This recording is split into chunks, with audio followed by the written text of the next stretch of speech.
0 to 2 years old, build an emotional connection and help them discover the world.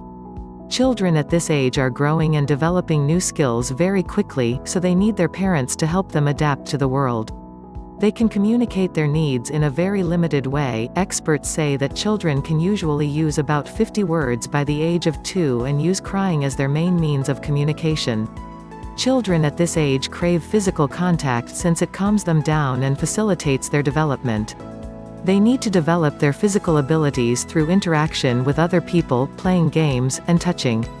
At this point in their life, a child needs the undivided attention of their parents, so they can develop physically, emotionally, and socially. Parents should talk to their children as much as possible and comment on their actions, so a child can improve their verbal skills. Children copy the behavior of the people around them and may mimic their emotions. It's essential to respond to the signals your child is sending you and be consistent with your response, so a child can build a connection between their actions and the reactions of other people. Keep in mind that children can easily feel the mood of their parents and copy it. So it's better to try to stay calm, positive, and friendly. It'll help the child feel safe and promote your emotional connection with them. 3 to 5 years old, encourage their curiosity and let them learn things about themselves. Preschoolers are naturally very curious and tend to bombard you with millions of questions about the world. They are just starting to learn how to communicate with other people verbally and may still have problems with understanding how they should interact with people. It may be difficult for them to focus on future events and they rarely think ahead.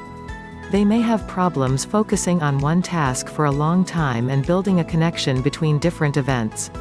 Children at this age may also confuse their emotions and not really know how to manage them. Find some time to answer all the questions your child may have for you and listen to what they have to say.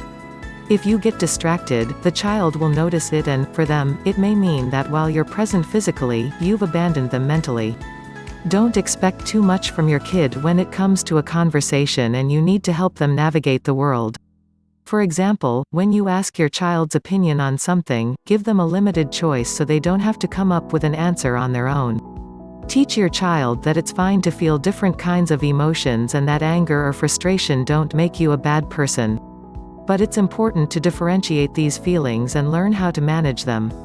6 to 8 years old, appreciate their early signs of independence and be prepared to answer their first adult questions.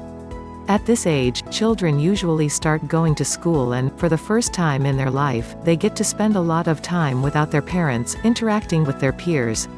They start to feel more independent and explore their own ideas and personality traits. But the relationships inside the family are still the most important ones for the child. Kids at this age may be very sensitive to criticism and easily embarrassed. Encourage your kids to explore their passions and focus on their achievements, rather than criticizing them for doing something wrong. Acknowledge their independence and don't act like you always know better. Be ready for a compromise and always apologize if you were wrong. Discuss ideas and concepts that are important for your child. Ask them open questions and listen to what they have to say to you. 9–11 years old, show that you see them as mature people and be respectful. Preteens may act like they don't need help from their parents anymore. They seek more privacy and often confide in their peers, instead of their parents. They need more personal space and may start pushing boundaries. Your kid may not be the cute little angel that they were a year ago and now they may show some resentment toward your rules. But the funny thing is that children at this time still need you the most, even if they don't realize it. They'll go into adolescence in a couple of years and they'll need all your love and support during this turbulent period that is full of drama and crazy hormones. Try to find a common interest that may help you connect. Don't try to force a conversation and bombard your kid with questions about their day at school. Pick a topic they're genuinely interested in and just listen. Find a way to do some fun activities together.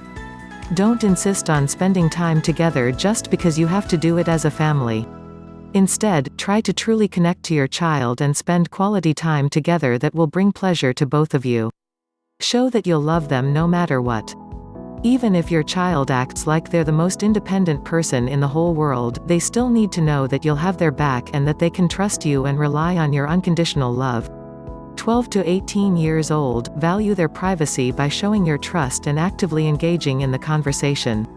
The teenage years can be one of the most exciting, yet scary periods in the relationship between children and parents. Kids start to think that they're already grown up and crave independence. They start to make their own decisions, but in comparison with their preteen years, these decisions may have a real impact on their future life. Teenagers usually don't know how to manage their emotions. They are more likely to act without thinking first and make impulsive decisions that they may regret. Teenagers are still learning about their personality and pushing their boundaries, taking many of their actions to the extreme.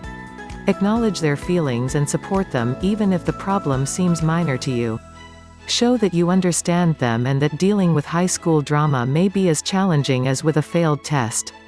Praise your children for their successes and tell how much you love them. Don't try to control your kids all the time.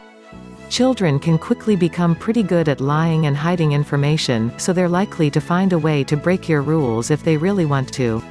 Your job is to create a safe space and show to your kid that the rules exist not because you said so, but because it's for their own benefit. Don't take your child's actions and words personally.